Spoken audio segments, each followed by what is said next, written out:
పిచ్చోడి చేతికి రాయి ఇచ్చినట్టు వీళ్ళ చేతికి అధికారం ఇచ్చినారు. ఇప్పుడు పవర్లో ఉండేది వీళ్ళు, ప్రభుత్వంలో ఉండేది కూటమి ప్రభుత్వం, తెలుగుదేశం ప్రభుత్వము. వాళ్ళ హయాంలో యాక్సిడెంటల్ డెత్ కూడా కాదు, జిల్టిన్ స్టిక్స్ యాక్సిడెంటల్గా ఏదైనా మైన్స్ దగ్గర బ్లాస్ట్ అయ్యి పొరపాటున జరిగిన పరిస్థితి కూడా కాదు. ఇది బ్లేటెంట్గా ఒక ఊర్లో ఒక మనిషిని చంపడానికి, ఒక హత్య చేయడానికి జెల్టిన్ స్టిక్స్, డెటనేటర్లు వాడి మనుషులను చంపుతా ఉన్నారంటే is it not law and order failure కాదా? అది కామన్ సెన్స్ ఉన్నవాడు ఎవడైనా దానికి మళ్ళీ తిరిగి విమర్శిస్తున్నారు చూడండి, అది లా అండ్ ఆర్డర్ ఫెయిల్యూర్ కాదా? దీనికి కారణం ఏంది? అక్రమ మైనింగ్ జరుగుతూ ఉండడమే దీనికి ప్రధానమైన కారణం. ఆ అక్రమం, మీకు ధైర్యం ఉంటే, నిజాయితీ ఉంటే, శక్తి ఉంటే, మీ కూటమి ప్రభుత్వానికి చిత్తశుద్ధి ఉంటే ఆ అక్రమ మైనింగ్ అరికట్టండి.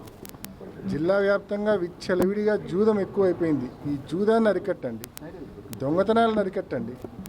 Law and order ల్యాప్సెస్ని అరికట్టండి. అంతే తప్ప మళ్ళా దానికి ప్రతి విమర్శ మళ్ళా చేయడము సిగ్గుచేటు. నిజంగా ప్రభుత్వం మీది, మీ హయాంలో జెల్టిన్ స్టిక్స్ వాడి ఈ మాదిరి హత్యలు చేసే పరిస్థితి మనం చూస్తూ ఉన్నాం. దాన్ని అరికట్టాల్సింది పోయి, అక్రమ మైనింగ్ని అరికట్టాల్సింది పోయి మళ్ళీ తిరిగి విమర్శ చేస్తున్నారంటే వారి విజ్ఞతకే వదిలేస్తా ఉన్నా, వారి మూర్ఖత్వాన్ని. ప్రతి ఒక్కరికి తెలుసు, నాతో పాటు ఈ ఏడాది మన జిల్లాకు వచ్చిన మెడికల్ కాలేజ్, పులివెందుల మెడికల్ కాలేజీకి, ప్రభుత్వ మెడికల్ కాలేజీకి 50 సీట్లు మంజూరైనాయనేది ప్రతి ఒక్కరికి తెలుసు. 50 సీట్లు మంజూరైనాయని. ఇంకా గవర్నమెంట్ అప్పీల్ చేసి ఉంటే, రాష్ట్ర ప్రభుత్వం అప్పీల్ చేసి ఉంటే 150 సీట్లు ఇచ్చి ఉండేది. NMC, national medical council 150 medical సీట్లు ఈ సంవత్సరమే పులివెందుల మెడికల్ కాలేజీకి ఇచ్చి ఉండేది. వీళ్ళు అప్పీల్ చేయకపోగా ఆ వచ్చిన 50 సీట్లు కూడా మాకు వద్దు అని చెప్పి లెటర్ రాసి ఇచ్చినారు. వచ్చిన 50 సీట్లు కూడా మాకు వద్దు అని చెప్పి లెటర్ రాసి ఇచ్చింది ఈ కూటమి ప్రభుత్వం. ఇది ఈ మాదిరి అంటే రాష్ట్ర వ్యాప్తంగా 5 కాలేజీలు, 5 మెడికల్ కాలేజీలు, 150 ఇంటూ 5 750 మెడిసిన్ సీట్లు, ఎంబీబీఎస్ సీట్లు అన్యాయంగా ఈ కూటమి ప్రభుత్వం వైఖరి వల్ల మనం కోల్పోయినాం. దీంట్లో వారి ఉద్దేశాలు 2. ఈ ఏడాది వెంటనే ఈ 5 మెడికల్ కాలేజీలు ప్రారంభమై 750 ఎంబీబీఎస్ సీట్లు అందుబాటులోకి వస్తే ఆ పేరు ప్రఖ్యాతలన్నీ కూడా జగన్మోహన్ రెడ్డి గారికి పోతాయి. ఆయన ప్రభుత్వం తెచ్చిన మెడికల్ కాలేజీల వల్లనే, ఆయన కట్టించిన మెడికల్ కాలేజీల వల్లనే అదనంగా 750 సీట్లు వచ్చినాయన్న క్రెడిట్ జగన్మోహన్ రెడ్డి గారికి పోతుందని అనేది ఒక ప్రధానమైన కారణమైతే, రెండో కారణము వీరికి ప్రభుత్వ మెడికల్ కాలేజీలు నడిపే ఉద్దేశం లేదు ఈ కూటమి ప్రభుత్వానికి. నెక్స్ట్ ఇయర్ ఈ 5 కాలేజీలను కూడా ప్రైవేట్ మోడ్లో, పూర్తి స్థాయిలో ప్రైవేట్ మోడ్లో ఈ 5 మెడికల్ కాలేజీలను కూడా మరి ఎంబీబీఎస్ సీట్లు తీసుకొచ్చి రన్ స్టార్ట్ చేయాలనే ఉద్దేశంతో ఉండరు.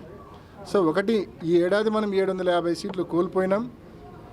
ప్రభుత్వం నిజంగా ఈరోజు కేంద్రంలో ప్రభుత్వము కేవలం ఈ చంద్రబాబు నాయుడు గారు, నితీష్ గారు వీళ్ళ సపోర్ట్ వల్లనే నిలబడుకుంది. వీళ్ళు నిజంగా కోరితే అక్కడ ఇకుండా ఉండే సమస్య లేదు. చేతిలో అన్నీ ఉన్నా చేయని పరిస్థితి.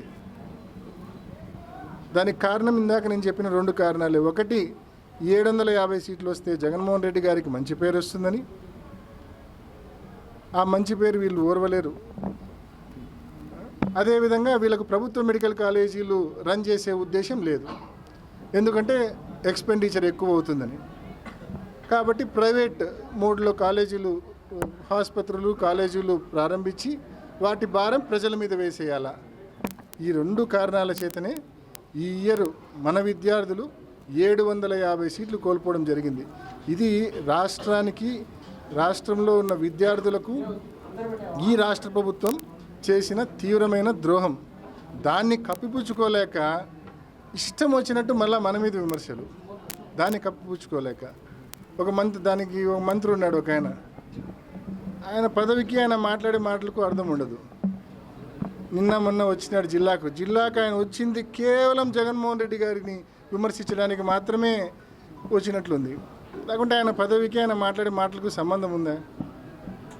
ఎందుకు నువ్వు వచ్చిన సీట్లు వెనక్కి పంపించినామని ఎవరైనా ప్రశ్నిస్తే, మీలాంటి వాళ్ళు విలేకరులు ఆయన పోయి ప్రశ్నిస్తే దానికి ఆన్సర్ చెప్పకుండా దానికి రివర్స్ మళ్ళా జగన్మోహన్ రెడ్డి గారిని విమర్శిస్తాడు.